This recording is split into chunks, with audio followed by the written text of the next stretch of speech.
Por desgracia, la historia de la humanidad está plagada de guerras con los horrores que éstas generan, sin importar cuál sea la época o los beligerantes. Pero en esta ocasión hemos querido rescatar un hecho peculiar acontecido en una de las más cruentas contiendas en el que prevaleció la humanidad por encima del odio y la fraternidad sobre la confrontación. Hoy presentamos la cápsula titulada La Tregua de Navidad de 1914. Somos Oscar Sasso y Daisy Toussaint y esto es Anécdotas de la Historia.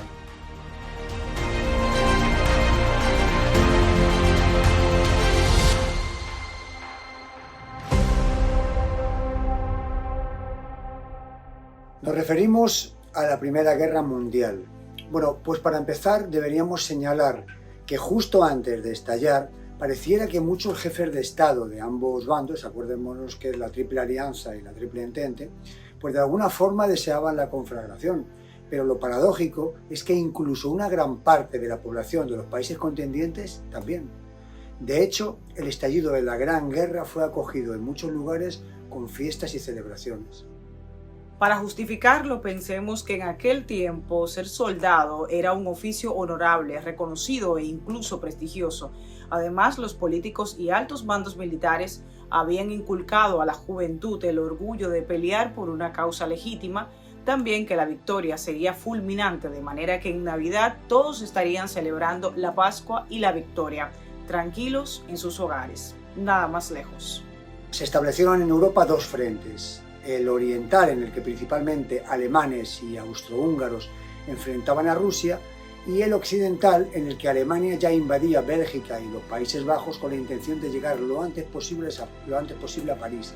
Sin embargo, allí la férrea defensa de las unidades francesas y de las británicas detuvieron el avance alemán, y la guerra pues se enquistó cuando ambos bandos empezaron a cavar kilómetros y kilómetros de trincheras, lo que dificultó tremendamente el movimiento de cualquiera de los dos contendientes. La vida en las trincheras era terrible y causó gran cantidad de bajas por enfermedades respiratorias y por lo que se conoció como el pie de trinchera, provocado por la constante humedad del suelo y las bajísimas temperaturas. Este tipo de afección terminaba a menudo en gangrena, siendo necesarias muchas veces dolorosas amputaciones. Con el paso de los meses, los jóvenes soldados de ambos bandos iban perdiendo la moral, por mucho que sus jefes trataran de enardecer su espíritu inculcando el amor a la patria o el odio a sus abominables enemigos. Llegó diciembre y la consternada tropa se resignaba al inevitable hecho de pasar las Navidades en aquellas condiciones. La anécdota de hoy la ubicaremos en el frente europeo occidental, cerca del pueblo belga de Ypres, a pocos kilómetros de la frontera francesa, donde la trinchera alemana y la británica estaban una de la otra a escasos 40 metros de distancia. Ni siquiera los suministros de provisiones con ciertos artículos navideños que les hicieron llegar lograron animar a los soldados obligados a permanecer varados en tan inhóspito lugar las señaladas fechas. Pero lo cierto es que la noche de Navidad en ambas trincheras se cenó algo mejor y se repartió licor. Los alemanes decoraron con algo parecido a arbolitos navideños y comenzaron a cantar en su lengua el villancico Noche de Paz.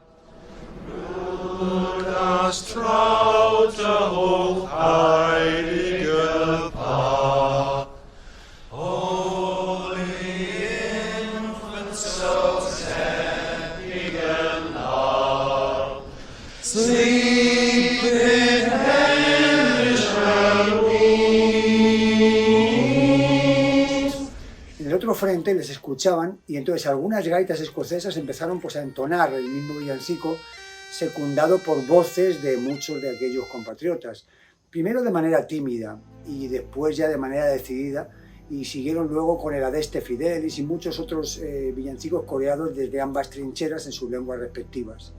El soldado británico Bernard Brooks lo describió en una carta como una situación divertida y atípica pues dadas las circunstancias.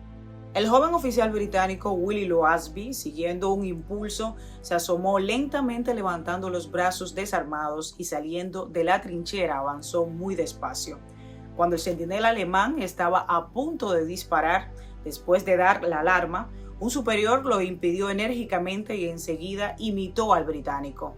Ambos se aproximaron con cautela hasta encontrarse, se saludaron y ahí nació el acuerdo para la tregua navideña.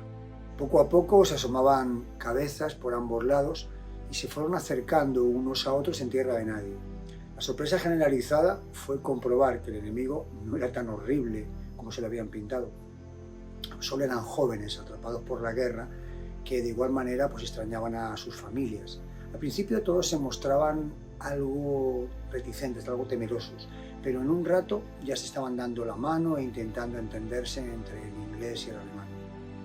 Algunos de los oficiales de más rango en ambos bandos no estuvieron de acuerdo con el alto el fuego, pero poco pudieron hacer por detener el fuerte espíritu navideño y de humanidad que embargaba a los soldados en tales circunstancias.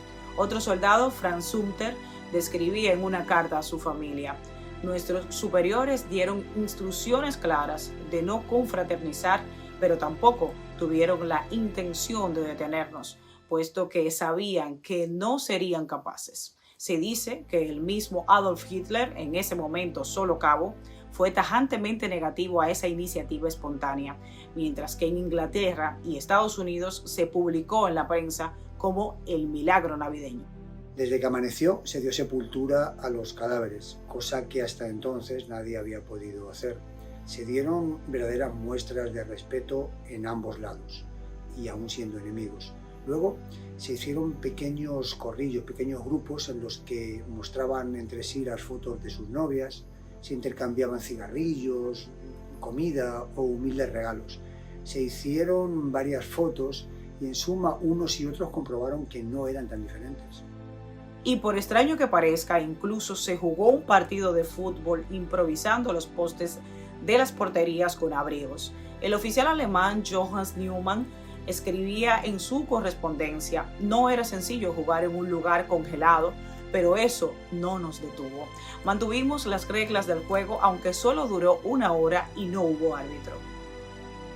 Walter Congreve, oficial británico, aseguraba en otra carta que había ocurrido el hecho extraordinario de la tregua, contando que uno de sus hombres le aseguró que se había fumado un cigarrillo con el mejor francotirador alemán. Al anochecer todos se saludaron con afecto y con pesar volvieron a sus trincheras echando las últimas miradas furtivas a aquellos seres tan humanos como ellos, sabiendo que a partir de entonces volvían a convertirse en enemigos. Regresaban a la realidad cargando con la terrible certeza de que desde el día siguiente tendrían que disparar, matar o morir. El soldado británico Murdoch Wood aseguraría después: llegué a la conclusión de que si hubiese sido por nosotros no hubiésemos disparado un solo tiro más. Pero la guerra, ajena a este tipo de sensibilidades, siguió su curso inexorable. Los que tuvieron más suerte y sobrevivieron tuvieron que pasar 3 navidades más fuera de casa, luchando en aquel sangriento conflicto que al final dejó un saldo en el 18 millones de muertos.